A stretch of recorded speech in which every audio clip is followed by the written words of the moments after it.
Okay, let's dive into this. Welcome to The Explainer. Today, we're unpacking a concept that is just incredibly empowering. Look, we've all dealt with toxic or mean people at some point, right? And normally, our knee-jerk reaction is to try and change them.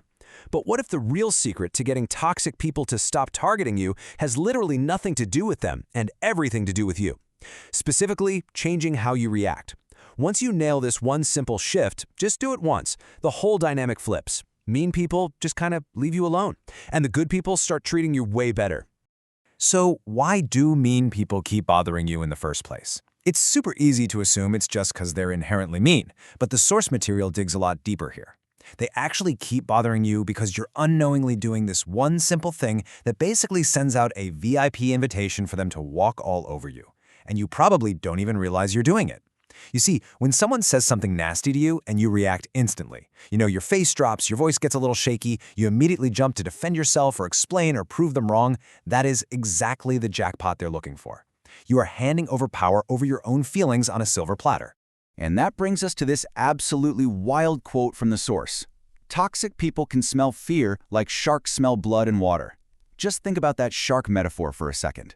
Toxic people literally feed on your reactions. It's like an all-you-can-eat buffet to them. They can sense when you're desperate to be liked or when you'll do pretty much anything to dodge a conflict, and they use that exact desperation against you. They push a button and boom, you're upset. They win the game. They feed on those panicked quick reactions, that shaky voice, and all those defensive explanations. So, to stop feeding the sharks, here's our roadmap for today. We'll look at the unseen invitation, creating consequences, pulling back access, and finally, the solitude filter.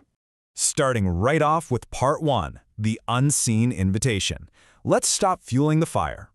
You've got to understand, toxic people view your emotional reactions as a game. Picture someone actively trying to make you mad. They toss out mean comments, they poke at your insecurities. If you react, game over. They win. But if you just sit there, totally calm, looking at them like they are the most boring person on earth, what happens? They stop. Because it's not fun anymore. They wanted a show and you completely refuse to perform. Let's look at the difference in how we usually respond. When you react fast and start over-explaining, you're projecting this really frantic, weak energy. Think about it. What do people do when they feel cornered? They over-explain. They give these long-winded stories trying to make everyone see their side. But doing that actually makes you sound guilty. Like you're trying to talk your way out of trouble even when you did absolutely nothing wrong. Your brain thinks, I'm helping, but their brain hears, oh, they're insecure, they need my approval. The strong response, on the other hand, that's all about quiet power. It's an unbothered, totally flat voice. To actually pull off that strong response, the source gives us a really brilliant, super actionable trick. It's called the 3-second rule. Okay, so next time someone says something mean or tries to push your buttons, I want you to do absolutely nothing. Seriously. Just look at them, stay completely calm, let 3 full seconds pass. Just count in your head. 1, 2, 3. Then say something totally neutral like, okay, or, that's interesting. Keep your voice perfectly flat, your face stays totally calm, you are just completely unbothered. Watch what happens. Their brain short circuits. It goes, wait, why isn't this working? I just insulted them and they literally do not care. And 9 times out of 10, they just drop the game entirely. The real game changer here is shifting from over-explaining to just owning your choices, using one ridiculously simple phrase, because that's what I chose. That's it. Cut the long backstory. If someone demands to know why you did something, you just look at them and say, because that's what I chose. Full stop, end of sentence. If they keep prodding, like, yeah, but why though, you just use that flat, calm delivery and repeat it like it's the most obvious fact in the universe. That's what I chose. Most people will back off immediately because they realize you aren't playing ball. You're not begging for their validation. The ones who keep pushing, yeah, those are the toxic ones trying to control you. But now, you know exactly how to repel them. Which brings us to part 2, creating meaningful consequences.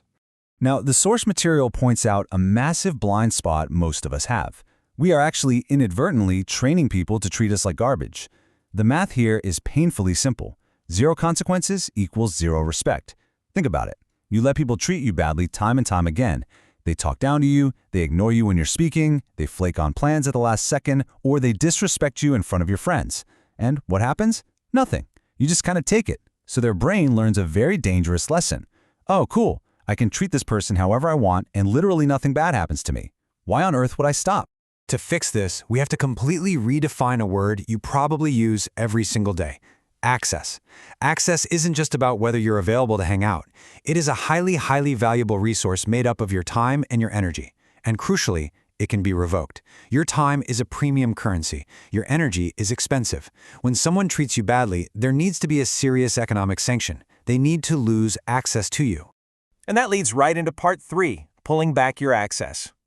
We are officially moving away from verbally defending ourselves and stepping into deliberate withdrawal. You don't teach people consequences by yelling at them or getting into a screaming match. You teach them through action. So, let's look at the exact protocol for quietly pulling back. Step 1, you notice the disrespect. Step 2, take way longer to respond. If they text you, do not text back right away. Not ignoring them forever, just much longer than your normal response time. Step 3, be busy. When they suddenly need a favor or want to hang out, politely tell them you have other plans. You aren't being mean. You aren't trying to punish them in some cruel way. You are simply showing them that bad treatment has a cost. They lose access to you. Do this just once, and trust me, they'll feel the shift. They'll realize, oh wow, if I keep being a jerk, this person is just going to vanish. This is how you train people without saying a single word. Actions speak way louder than lectures. Part 4. Letting go of being liked.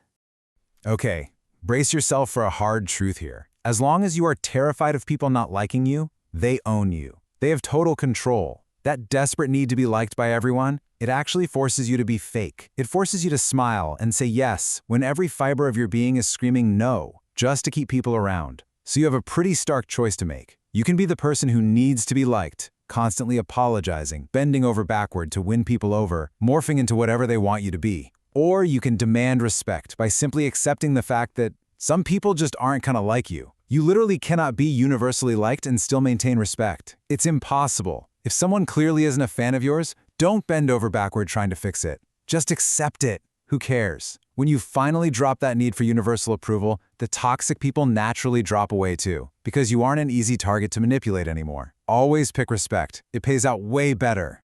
Finally, part 5, the solitude filter. This is the part where we flip the script completely. From needing attention to making others actually want yours. Because the ultimate power move, it's being genuinely 100% okay with being alone. Not just faking it for social media, but actually okay with it. Being genuinely happy on your own acts like an automated filtration system for your entire life. When people see that you're thriving by yourself and you clearly don't need them, they treat you completely differently. It naturally repels toxic manipulators because, remember, they only wanted you when you were an easy target who would always shower them with attention. But at the same exact time, it attracts respectful, high-quality people who suddenly really want to be part of your world. So how do you actually turn on this filter? Well, here is your stop chasing checklist. Starting today, I want you to try this. Stop texting first. Stop always being the one making the plans. Stop doing CPR on friendships that you are keeping alive all by yourself. Just pull back. Go live your life. Do things you actually enjoy. Get comfortable being happy with yourself. Then, sit back and watch who actually puts in the effort to stay in your life when you stop doing all the heavy lifting.